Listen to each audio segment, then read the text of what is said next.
नमस्कार दोस्तों, आपका ज्ञान की कहानियों में स्वागत है। आज की कहानी बहुत ही सुंदर है जो पौष पुत्रदा एकादशी की है। यदि आप भगवान विष्णु के भक्त हैं तो वीडियो को लाइक और चैनल को सब्सक्राइब जरूर करें। चलिए आज की वीडियो शुरू करते हैं। पौष पुत्रदा एकादशी व्रत कथा। भद्रावती नामक नगरी में सेकेतुमान नाम का एक राजा राज्य करता था। उसके कोई पुत्र नहीं था। उसकी स्त्री का नाम सेवैया था। वह निपुत्री होने के कारण सदैव चिंतित रहा करती थी। राजा के पितर भी रो रो कर पिंड लिया करते थे और सोचा करते थे कि इसके बाद हमको कौन पिंड देगा। राजा को भाई, बांधव, धन, हाथी, घोड़े, राज्य और मंत्री, इन सब में से किसी से भी संतोष नहीं होता था।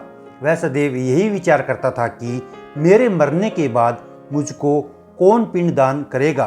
बिना पुत्र के पितरों और देवताओं का ऋण मैं कैसे चुका सकूंगा। जिस घर में पुत्र न हो उस घर में सदैव अंधेरा ही रहता है। इसलिए पुत्र प्राप्ति के लिए प्रयत्न करना चाहिए। जिस मनुष्य ने पुत्र का मुख देखा है वह धन्य है। उसको इस लोक में यश और परलोक में शांति मिलती है, अर्थात उसके दोनों लोक सुधर जाते हैं। पूर्व जन्म के कर्म से ही इस जन्म में पुत्र, धन आदि प्राप्त होते हैं। राजा इसी प्रकार दिन रात चिंता में लगा रहता था। एक समय तो राजा ने अपने शरीर को त्याग देने का निश्चय किया, परंतु आत्मघात को महान पाप समझकर उसने ऐसा नहीं किया। एक दिन राजा ऐसा ही विचार करता हुआ अपने घोड़े पर चढ़कर वन को चल दिया तथा पक्षियों और वृक्षों को देखने लगा। उसने देखा कि वन में मृग, व्याघ्र, सुअर, सिंह, बंदर, सर्प आदि सब भ्रमण कर रहे हैं। हाथी अपने बच्चों और हथनियों के बीच घूम रहा है। इस वन में कहीं तो गिद्दड़ अपने कर्कश स्वर में बोल रहे हैं, कहीं उल्लू ध्वनि कर रहे हैं। वन के दृश्यों को देखकर राजा सोच विचार में लग गया। इसी प्रकार आधा दिन बीत गया। वह सोचने लगा कि मैंने कई यज्ञ किए, ब्राह्मणों को स्वादिष्ट भोजन से तृप्त किया, फिर भी मुझको दुख प्राप्त हुआ। क्यों? राजा प्यास के मारे अत्यंत दुखी हो गया और पानी की तलाश में इधर उधर फिरने लगा। थोड़ी दूर पर राजा ने एक सरोवर देखा। उस सरोवर में कमल खिले थे तथा सारस, हंस, मगरमच्छ आदि विहार कर रहे थे।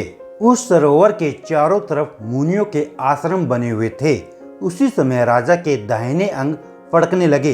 राजा शुभ शकुन समझकर घोड़े से उतरकर मुनियों को दंडवत प्रणाम करके बैठ गया। राजा को देखकर मुनियों ने कहा, हे राजन, हम तुमसे अत्यंत प्रसन्न हैं। तुम्हारी क्या इच्छा है सो कहो। राजा ने पूछा, महाराज, आप कौन हैं और किस लिए यहाँ आए हैं? कृपया करके बताइए। मुनि कहने लगे, हे राजन, आज संतान देने वाली पुत्रदा एकादशी है।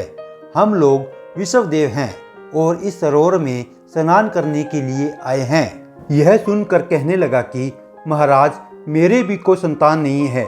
यदि आप मुझ पर प्रसन्न है तो एक पुत्र का वरदान दीजिए। मुनि बोले, हे राजन, आज पुत्रदा एकादशी है। आप अवश्य ही इसका व्रत करें। भगवान की कृपा से अवश्य ही आपके घर में पुत्र होगा। मुनि के वचनों को सुनकर राजा ने उसी दिन एकादशी का व्रत किया और द्वादशी को उसका पारण किया। इसके पश्चात मुनियों को प्रणाम करके महल में वापस आ गया। कुछ समय बीतने के बाद रानी ने गर्भ धारण किया और 9 महीने पश्चात उसके एक पुत्र हुआ। वह राजकुमार अत्यंत शूरवीर, यशस्वी और प्रजापालक हुआ। श्री कृष्ण बोले, हे राजन, पुत्र की प्राप्ति के लिए पुत्रदा एकादशी का व्रत करना चाहिए। जो मनुष्य इस महात्म्य को पढ़ता या सुनता है उसे अंत में स्वर्ग की प्राप्ति होती है। जो भी इस वीडियो को लाइक, कमेंट, शेयर और चैनल को सब्सक्राइब करे, भगवान विष्णु उसकी हर मनोकामना पूर्ण करे। और वीडियो को अंत तक देखने के लिए तहे दिल से धन्यवाद।